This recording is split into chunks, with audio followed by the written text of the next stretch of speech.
Okay, imagine this. Your alarm goes off, and before your feet even hit the floor, your city has already rerouted your morning commute around a water main break, adjusted the power grid to brew your coffee efficiently, and pre-positioned an autonomous shuttle right outside your door.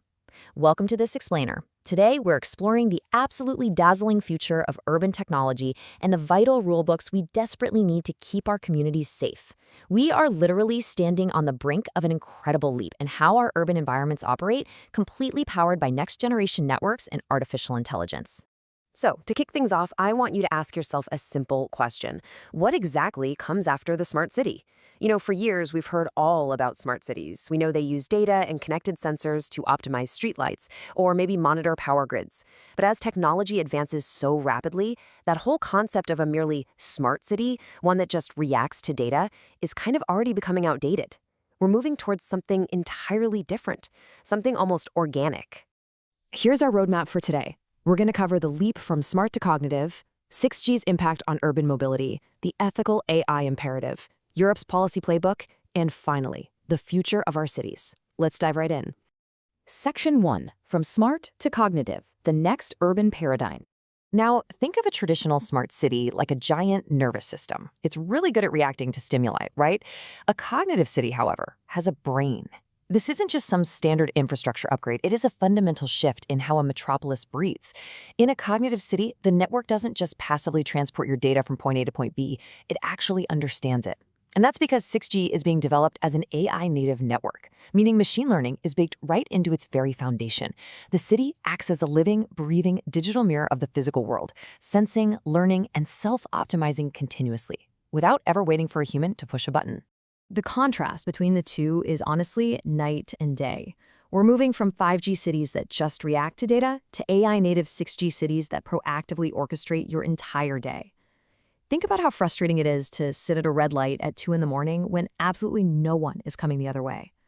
A 5G smart city might use rule-based systems to eventually change that light after a set timer or when a sensor is finally triggered. But a 6G cognitive city, it predicts that congestion before it even happens.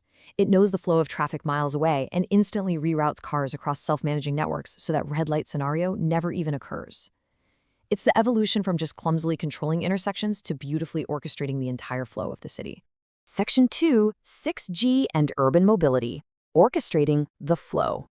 Now that we've seen the big picture, let's zoom in on urban traffic, and specifically this tiny, almost incomprehensible number, 0.1 milliseconds. 6G technology brings network latency down to this incredible fraction of a second. Why does this matter to you? Well, in dense urban traffic, where autonomous vehicles are moving at high speeds, side by side with pedestrians, this near-zero delay is literally the difference between life and death. If a child chases a ball into the street, a car needs to react instantly. This is all made possible by edge computing.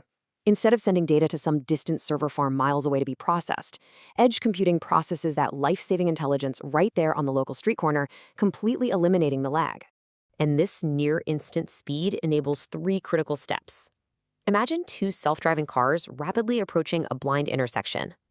First, they use V2X, or vehicle-to-everything communication, to instantly share sensor data. They use cooperative perception, meaning they can literally see around corners through the sensors of the other cars and even the smart streetlights. Second, AI digital twins simulate millions of potential traffic scenarios in real time to find the safest path. And third, they perform real-time autonomous coordination. Using centimeter-level precision, these cars seamlessly weave past each other through the intersection without slowing down and without even needing a traffic light. Section 3. The ethical AI imperative. Guardrails for the future. Okay, as much as we might marvel at this shiny future of centimeter-level precision and decentralized intelligence, we absolutely have to take a serious pause here. Because here is the harsh reality.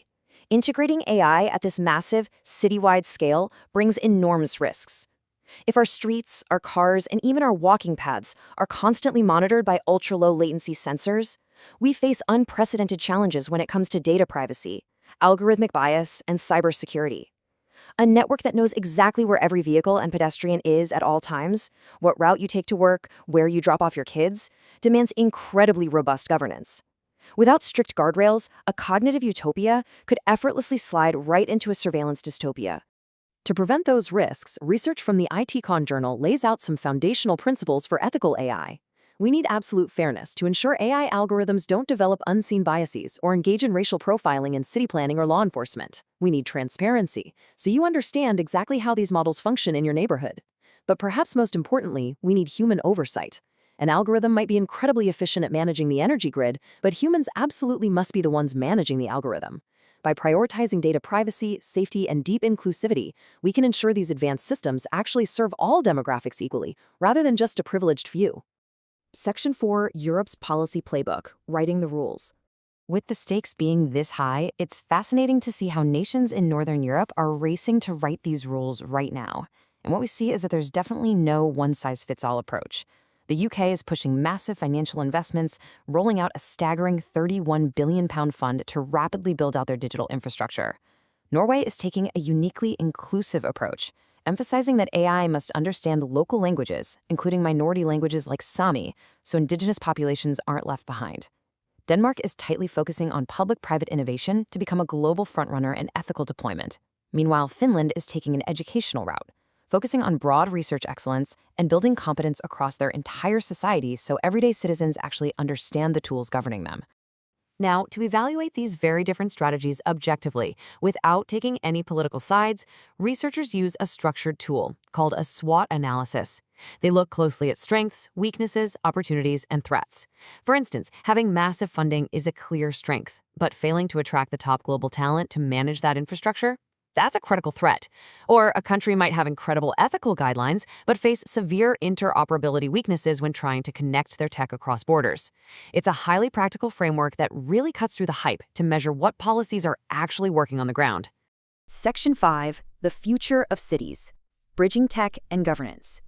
Taking all of this from a small pilot program to a sprawling metropolis is an immense hurdle. Technologically, we have to reliably connect millions of ultra-low latency devices using something called terahertz frequencies.